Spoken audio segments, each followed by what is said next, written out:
आकाशवाणी भोपाल से प्रस्तुत हैं प्रादेशिक समाचार।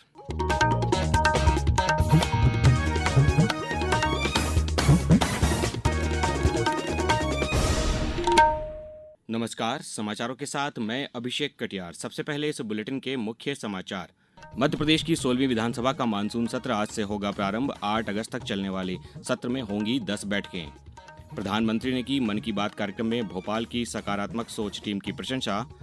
लोकसभा में आज से ऑपरेशन सिंदूर पर शुरू हो सकती है चर्चा। कल से राज्यसभा में होने की संभावना। आज सावन मास का तीसरा सोमवार। उज्जैन में भगवान श्री महाकालेश्वर की तीसरी रात्रि सवारी निकाली जाएगी। और प्रदेश में बारिश का दौर जारी। आज 8 जिलों में ऑरेंज अलर्ट। अब समाचार विस्तार से। मध्य प्रदेश की 16वीं विधानसभा का मानसून सत्र आज से आरंभ हो रहा है। 8 अगस्त तक चलने वाले इस सत्र में सदन की कुल 10 बैठकें होंगी। अब तक विधानसभा सचिवालय में कुल 3,377 प्रश्नों की सूचनाएं प्राप्त हुई हैं। ध्यानाकर्षण की 226, स्थगन प्रस्ताव की 1, अशासकीय संकल्प की 23, शून्यकाल की 65 और नियम 139 की 1 सूचना प्राप्त हुई है। 3 शासकीय विधेयक भी प्राप्त हुए हैं। कल विधानसभा अध्यक्ष नरेंद्र सिंह तोमर ने सत्र की तैयारियों का जायजा लिया। उन्होंने कहा कि इस सत्र का पक्ष और विपक्ष प्रदेश हित में उपयोग करेंगे। विधानसभा का वर्षाकालीन सत्र 28 जुलाई से प्रारंभ हो रहा है। ये 8 अगस्त तक चले। सभी हमारे सदस्य पक्ष और विपक्ष के इस सत्र का प्रदेश के हित में विचार विमर्श करके पूरा उपयोग करेंगे। अनेक विषयों पर विचार विमर्श विधानसभा में होता ही है। ये सत्र भी सार्थक और प्रदेश की जनता जनार्दन के लिए उपयोगी होगा। प्रधानमंत्री नरेंद्र मोदी ने कल आकाशवाणी पर मन की बात कार्यक्रम में भोपाल की टीम सकारात्मक सोच द्वारा स्वच्छता अभियान में किए जा रहे प्रयासों की प्रशंसा की। भोपाल का यह समूह 2 महिलाओं के साथ शुरू हुआ है और आज इससे 200 महिलाएं जुड़ गई हैं।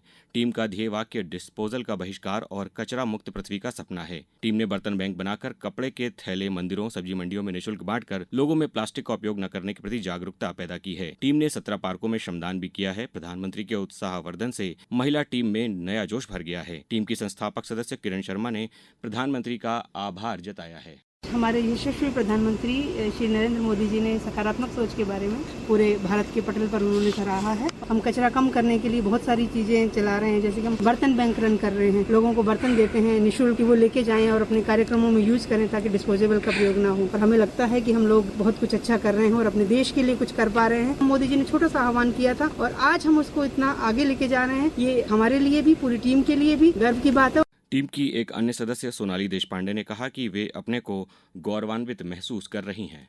हमारे लिए बहुत प्राइड मोमेंट है ये कि हमको देश के प्रधानमंत्री ने हमको सराहा है और हमारे कार्य को पहचान दी है। तो उनका बहुत तहे दिल से हमारी पूरी टीम की तरफ से आभार है। और हम आगे भी अपने देश के लिए छोटी सी कॉलोनी से हमने जो शुरुआत की, तो हम पूरे देश को तो नहीं, लेकिन हम हमारे एरिया को और हमारे शहर को स्वच्छतम बनाएंगे।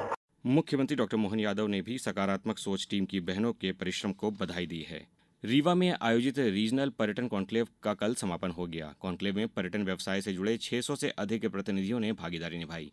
इसमें रीवा और शहडोल संभाग के पर्यटन स्थलों में लगभग 3,000 करोड़ के निवेश प्रस्ताव पर्यटन विकास निगम को मिले हैं। विंध्य में हवाई सेवा के विस्तार के लिए फ्लाई ओला की ओर से 700 करोड़ रुपए के निवेश की इच्छा व्यक्त की गई है। इसके अलावा भी अनेक निवेशकों ने पर्यटन क्षेत्र से जुड़ी सुविधाओं के विकास के लिए निवेश की मंशा जाहिर की है। कॉन्क्लेव का मुख्यमंत्री ने उद्घाटन किया था। पर्यटन के क्षेत्र में बड़े निवेश से रीवा और शहडोल क्षेत्र में उपलब्ध पर्यटन की संभावनाएं फलीभूत होंगी। यहाँ के प्राकृतिक सौंदर्य, वन्य प्राणियों, सांस्कृतिक विरासत, लोक कला और ग्रामीण पर्यटन को विकास का अवसर मिलेगा और पर्यटन के क्षेत्र में बड़ी संख्या में रोजगार के अवसर भी सृजित होंगे। अब समाचारों में वक्त है एक ब्रेक का। ये समाचार आप आकाशवाणी मध्य प्रदेश से सुन रहे हैं। ये समाचार बुलेटिन YouTube पर Madhya Pradesh news All India Radio पर, फेसबुक के साथ ही X platform AIR news Bhopal page पर सुने जा सकते हैं। आप हमारी वेबसाइट newsonair.gov.in पर या न्यूज ऑन AIR ऐप पर भी समाचार सुन सकते हैं। समाचारों में पुनः आपका स्वागत है। लोकसभा में आज ऑपरेशन सिंदूर पर चर्चा शुरू हो सकती है। संसदीय कार्य मंत्री किरेन रिजिजू ने पहले बताया था कि पहलगाम आतंकी हमले और ऑपरेशन सिंदूर के तहत भारत की कार्रवाई पर विशेष चर्चा मानसून सत्र में होगी। श्री रिजिजू ने कहा कि बहस के लिए लोकसभा में 16 घंटे का समय दिया गया है। राज्यसभा में इस पर कल 16 घंटे तक चर्चा होगी। पहले हम ऑपरेशन सिंदूर पे चर्चा करेंगे। ये ऑपोजिशन पार्टी का ही मांग था, सरकार ने एग्री पहले दिन से किया है। तो ऑपरेशन सिंदूर पे चर्चा पूरा करने के बाद अगले विषय क्या लेंगे उसका हम बाद में तय करेंगे। इसलिए मंडे से लोकसभा में 16 घंटे के लिए ऑपरेशन सिंदूर पर चर्चा होगी और ट्यूसडे को राज्यसभा में फिर 16 घंटे के लिए ऑपरेशन सिंदूर पर चर्चा होगी। अब रुक करते हैं एक अच्छी खबर का। अपनी मेहनत और लगन तथा श्री अन्न की ताकत ने खंडवा की स्मिता बरोले को आत्मनिर्भरता की नई ऊंचाइयों तक पहुंचाया है।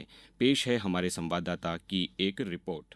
मेहनत, लगन और श्री अन्न की ताकत ने खंडवा की स्मिता बरोले को आत्मनिर्भरता की नई ऊंचाइयों तक पहुंचाया है। राष्ट्रीय शहरी आजीविका मिशन के तहत शुरू किए गए श्री संतोषी माता स्वसहायता समूह के माध्यम से स्मिता ने मोटे अनाज से बने लजीज और पौष्टिक व्यंजनों के जरिए न केवल अपनी जिंदगी बदली बल्कि शहर में एक नई मिसाल भी कायम की है। उन्होंने बताया कि इसकी शुरुआत ज्यादा जो रूप में हुई है वो हुई है 2023 से, जिसमें माननीय प्रधानमंत्री जी के द्वारा जो मिलेट्स ईयर घोषित किया गया उसमें हमारे आटे को नई ऊंचाइयां मिली और हमारा समूह जो आटा बनाता है वो स्थानीय मार्केट में तो उपलब्ध है, साथ में वो बाहर के शहरों में भी है। स्मिता ने 2020 में नगर निगम के सहयोग से अपने समूह की नींव रखी और ज्वार, मक्का, बाजरा, रागी, चना जैसे पोषक तत्वों से भरपूर मोटे अनाजों को अपने व्यवसाय का आधार बनाया। खंडवा महापौर श्रीमती अमृता यादव ने बताया कि संतोषी माता स्वयं सहायता समूह बहुत अच्छा काम कर रहा है। कई महिलाएं उस समूह से जुड़ के अपने स्वयं का रोजगार कर रही हैं और उनके द्वारा जो प्रोडक्ट बनाए जाते हैं या जो तैयारी की जाती है वह स्वास्थ्य के लिए अच्छी रहती है। स्मिता बरोले की कहानी मेहनत, सामुदायिक सहयोग और श्री अन्न की ताकत का जीवंत उदाहरण है। आकाशवाणी समाचार के लिए मैं खंडवा से हीरालाल लोंगरे। आज सावन का तीसरा सोमवार है। आज सुबह से ही प्रदेश के शिव मंदिरों में विशेष पूजा अर्चना का दौर चल रहा है, जिसमें बड़ी संख्या में श्रद्धालुजन पहुंच रहे हैं। उज्जैन में भगवान श्री महाकालेश्वर की तीसरी रात्रि सवारी निकाली जाएगी। भगवान महाकाल श्री चंद्रमौलेश्वर के रूप में पालकी में विराजित होंगे। वहीं वर्ष में केवल एक बार खुलने वाले उज्जैन के नाग चंद्रेश्वर मंदिर के पट आज रात 12 बजे से खोले जाएंगे। कल नाग पंचमी के अवसर पर यहां 5 लाख से अधिक श्रद्धालुओं के पहुंचने की उम्मीद है। ओंकारेश्वर में भी आज भगवान ओंकारेश्वर और ममलेश्वर की सवारी निकाली जाएगी। वहीं पचमढ़ी में नागद्वारी मेला भी जारी है, जहां पर नागपंचमी में 2 लाख से अधिक श्रद्धालुओं के पहुंचने की उम्मीद है। अब रुक करते हैं मौसम का। प्रदेश में मानसून एक बार फिर सक्रिय हो गया है। मौसम विभाग के अनुसार आज प्रदेश के 8 जिलों में अति भारी बारिश का ऑरेंज अलर्ट जारी किया गया है। प्रदेश में 16 जून को मानसून ने आमद दी थी। तब से अब तक औसत 24.9 इंच बारिश हो चुकी है। अब तक 16 इंच पानी गिरना था। इस हिसाब से करीब 9 इंच पानी ज्यादा गिर चुका है। पिछले 24 घंटे में धार जिले में 41 मिलीमीटर औसत वर्षा दर्ज की गई है। वहीं नर्मदापुरम जिले में लगातार बारिश के चलते इटारसी तवा डैम के 3 गेट खोले गए हैं। ओंकारेश्वर बांध के 9 गेट खोले गए हैं। इधर खंडवा जिले में लगातार बारिश के चलते इंदिरा सागर बांध के 12 गेट खोल दिए गए हैं। जबलपुर में भी तेज बारिश हो रही है, जिससे बरगी डैम के 8 गेट खोले गए हैं। भोपाल में कल रात से तेज बारिश हो रही है। आगरमालवा कलेक्टर राघवेंद्र सिंह ने लगातार बारिश के चलते जिले के समस्त शासकीय एवं अशासकीय विद्यालयों में आज अवकाश घोषित किया है। भारत और इंग्लैंड के बीच एंडरसन तेंदुलकर ट्रॉफी का चौथा टेस्ट मैच ड्रॉ हो गया है। कल रात ओल्ड ट्रैफर्ड में मैच के 5वें दिन भारत ने दूसरी पारी में 4 विकेट पर 425 रन बनाए। पहली पारी में भारत ने 358 रन बनाए थे, जबकि इंग्लैंड ने अपनी पहली पारी में 669 रन बनाए थे। रविंद्र जडेजा और वॉशिंगटन सुंदर ने नाबाद 203 रन की साझेदारी कर मैच को ड्रॉ कराया। 5 विकेट और 141 रन बनाने वाले इंग्लैंड के बेन स्टोक्स को प्लेयर ऑफ द मैच घोषित किया गया। जॉर्जिया के बाटुमी में महिला शतरंज विश्व कप के फाइनल में आज भारत की ग्रैंड मास्टर कोनेरू हम्पी और अंतर्राष्ट्रीय master Divya Deshmukh tie breaker में उतरेंगी। फाइनल में दोनों के बीच पहले 2 गेम ड्रॉ रहे थे, जिसके कारण विजेता का निर्णय टाई ब्रेकर के जरिए किया जा रहा है। ये मैच भारतीय समय अनुसार दोपहर 1:30 से शुरू होगा। अब कुछ समाचार संक्षेप में। रीवा जिले में कल उप मुख्यमंत्री राजेंद्र शुक्ल ने नवीन हुजूर अनुविभागीय एवं तहसील कार्यालय का शुभारंभ किया। शिवपुरी जिले के करेरा में वन विभाग ने कल अवैध रूप से संचालित 2 आरा मशीनों को जब्त कर संबंधितों के विरुद्ध प्रकरण पंजीबद्ध किया। शिवपुरी के पुलिस कंट्रोल रूम में कल जिला विधिक सेवा प्राधिकरण द्वारा नशा उन्मूलन एवं जागरूकता अभियान के अंतर्गत विधिक साक्षरता शिविर का आयोजन किया गया। छिंदवाड़ा जिले के ग्राम भमोड़ी के आंगनवाड़ी केंद्र में आयुर्वेद अनुसंधान संस्थान द्वारा कल 110 मरीजों की जांच कर दवाइयां वितरित की गईं। और सिंगरौली जिले के एनसीएल मुख्यालय में कल Coal India golden jubilee lecture series के तहत माइक्रोसॉफ्ट इंडिया के पूर्व चेयरमैन रवि वेंकटेशन ने प्रेरणादायक व्याख्यान दिया। इस बुलेटिन में बस इतना ही। अगला बुलेटिन दोपहर 2:10 पर। नमस्कार।